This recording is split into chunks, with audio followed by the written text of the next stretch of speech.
Assalamu alaikum to all of you. Welcome once again students to our YouTube channel Unani Scholar. Myself Dr. Bushra Abrar, BMS MD इल्मुल अदविया। तो चलिए students, आज हम लोग इल्म सयादला में एक नया चैप्टर स्टार्ट करते हैं। छोटा सा चैप्टर है, बहुत बड़ा नहीं है ये। दर्ज झेल अदविया की नौयत तरकीब यानी कि composition of the following drugs. इस चैप्टर में बहुत ज़्यादा समझने के लिए तो नहीं है, बहरहाल आप लोगों के सिलेबस में है तो आप लोगों को इसको पढ़ना है। इसमें याद रखने की चीज़ ज़्यादा है।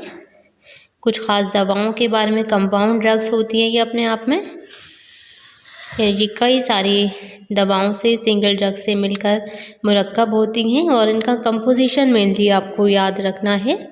जैसे पहली दवा हम पढ़ेंगे दारचिकना। दारचिकना किस किस दवाओं का मुरक्कब है? तो ये होता है समुल्फार, हीराकसीस और सीमाप। इन तीनों दवाओं का ये मुरक्कब होता है, यानी कि ये इन तीनों दवाओं से मिलकर बनता है। सीमाप कहते हैं पारे को, यानी मरकरी। तो इसका क्या प्रोपोर्शन होता है? तो इसमें होता है समुल्फार यानी कि आर्सेनिक एक हिस्सा, हीराकसीस आधा हिस्सा और पारा यानी कि मरकरी एक हिस्सा।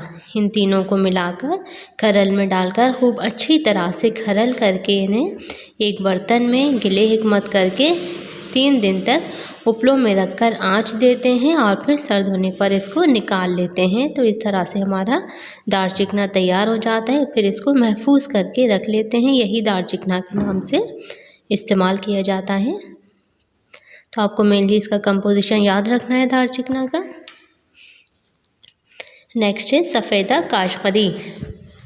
इसमें क्या होता है? जस्त यानी कि जिंक के पत्थर, यानी कि जिंक की जो पत्थर आते हैं उसके जो पीसेज आते हैं परतों की शक्ल में होता है, वो एक बर्तन में लेकर इसके ऊपर हम सिरका अंगूरी यानी कि वो सिरका जो अंगूर से तैयार किया गया हो उसके ऊपर इस कदर भर देते हैं कि जो सारे जस्त के पत्थर हैं वो उसमें डूब जाएं और इसका मुंह हम अच्छी तरह से बंद कर देते हैं। फिर इसको हम हीट सोर्स पे रखते हैं, आंच देते हैं और फिर जब ये आंच देने के बाद ये अमल हमारा मुकम्मल हो जाता है तो फिर ये सर्द होने पर हम इसको निकाल कर महफूज कर लेते हैं। यही हमारा सफ़ेदा काशकदी तैयार हो जाता है।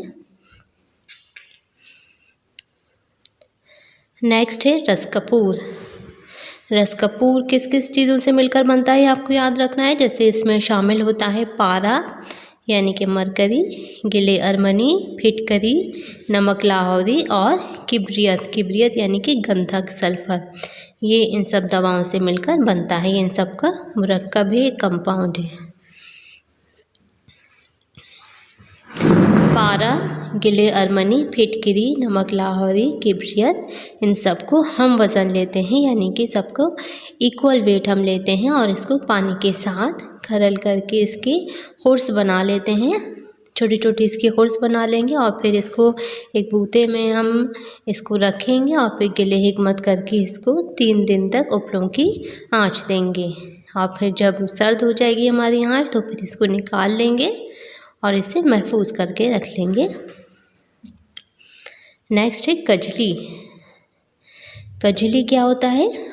कभी एग्ज़ाम में पूछ लिया जाता है, इन इस्तिलाहात की वजाहत करिए, तो उसमें कजली भी कभी कभी दे देते हैं तो स्टूडेंट कंफ्यूज हो जाते हैं ये कजली क्या चीज़ है।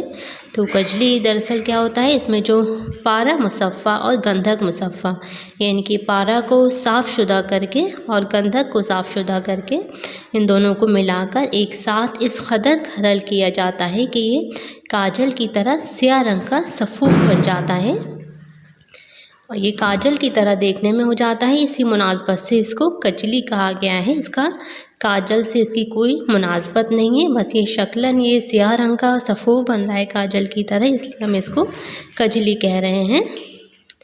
उम्दा कजली की शनाख्त ये होती है कि जब हम इसको खरल करने लगें तो ये खरल में चिपकना बंद कर दे और अगर इसको हम आग पर डालें तो आग पर डालने से कोई ये आवाज़ पैदा ना करे, बिना आवाज़ के ये जल जाए। तो ये पहचान है कि उम्दा कजली हमारी तैयार हुई है।